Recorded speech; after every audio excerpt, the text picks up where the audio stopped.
കോൺഗ്രസിന്റെ ലോക്സഭാ സ്ഥാനാർത്ഥി പട്ടിക ഉടൻ പ്രഖ്യാപിക്കും. ഇന്നലെ തീരുമാനിച്ച പട്ടികയിൽ യാതൊരു മാറ്റവും ഇല്ല എന്ന് നേതാക്കൾ അറിയിച്ചു. വിവരങ്ങളുമായി അനൂപ് ദാസ് ചേരുന്നുണ്ട്. അനൂപേ, അല്പസമയത്തിനകം എന്നാണ് പറയുന്നത്. പതിവ് പോലെ ഈ പ്രഖ്യാപനം, ഔദ്യോഗിക പ്രഖ്യാപനം വൈകിക്കൊണ്ടിരിക്കുന്നു. ഉടനെ എങ്ങാനും പ്രഖ്യാപനം ഉണ്ടാവുമോ എന്ന് കാത്ത് വളരെ ആകാംക്ഷയോടെയാണ് മലയാളികളെല്ലാം ഇരിക്കുന്നത്.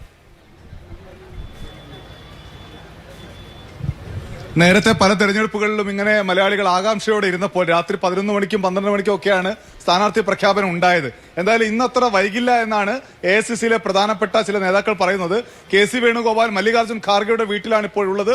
ഈ 58 മണ്ഡലങ്ങളിലേക്കുള്ള സ്ഥാനാർത്ഥികളെയാണ് കോൺഗ്രസ് ആദ്യഘട്ടത്തിൽ പ്രഖ്യാപിക്കുന്നത്. അതിൽ കേരളത്തിലെ 16 പേരുമുണ്ട്. ഈ 58 അംഗങ്ങളുടെ പേര്, സ്ഥാനാർത്ഥികളുടെ പേര് അന്തിമമായി അത് ഏറ്റവും ഒടുവിലായി പാർട്ടി അധ്യക്ഷന്റെ ഒപ്പ് വാങ്ങുന്നതിന് വേണ്ടിയുള്ള ചർച്ചയാണ് ഇപ്പോൾ നടന്നുകൊണ്ടിരിക്കുന്നത്. 6:30 മണിയോടുകൂടി ആ ചർച്ചകൾ പൂർത്തിയാക്കുമെന്നാണ് അറിയുന്നത്. അതിനുശേഷം KC വേണുഗോപാൽ എവിടേക്ക് എത്തും, അദ്ദേഹം എത്തി ആ തീരുമാനത്തിൽ ഒപ്പിട്ട ശേഷമായിരിക്കും പ്രസിദ്ധീകരിക്കുക എന്നാണ് നമുക്ക് അറിയാൻ കഴിയുന്ന കാര്യം. എന്തായാലും ചില മലയാളികൾ കൂടി ഇവിടെ ഉണ്ട്. അനീഷാണ് KCയുടെ സ്റ്റേറ്റ് സെക്രട്ടറി. അനീഷ്, തൃശ്ശൂരിൽ നിന്നല്ലേ? തൃശ്ശൂരിൽ ആര് ജയിക്കുന്ന? UDF ജയിക്കും. UDF ജയിക്കും. അവിടെ പ്രതാപൻ ചുമരൊക്കെ മാറ്റി എഴുതി ഇപ്പൊ മുരളീധരന് വഴിയൊരുക്കിയിട്ടുണ്ട്. ഗുണാവും അല്ല, സ്ഥാനാർത്ഥികളെ പ്രഖ്യാപിച്ചിട്ടില്ല. എന്തായാലും അവിടെ UDFന്റെ സ്ഥാനാർത്ഥി തന്നെ വിജയിക്കും.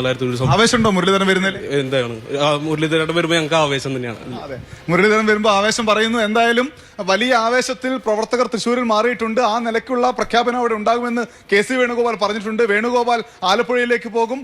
പാലക്കാട് നിന്നൊരു തീവണ്ടി കയറി ഷാഫി പറമ്പിൽ വടകരയ്ക്ക് പോകും. വടകരയിൽ നിന്ന് മുരളി തൃശ്ശൂരേക്ക് പോകും. ഇങ്ങനെ വലിയ മാറ്റങ്ങളുണ്ട്, സർപ്രൈസ് ഉണ്ട്. പട്ടിക അധികം വൈകാതെ വരും.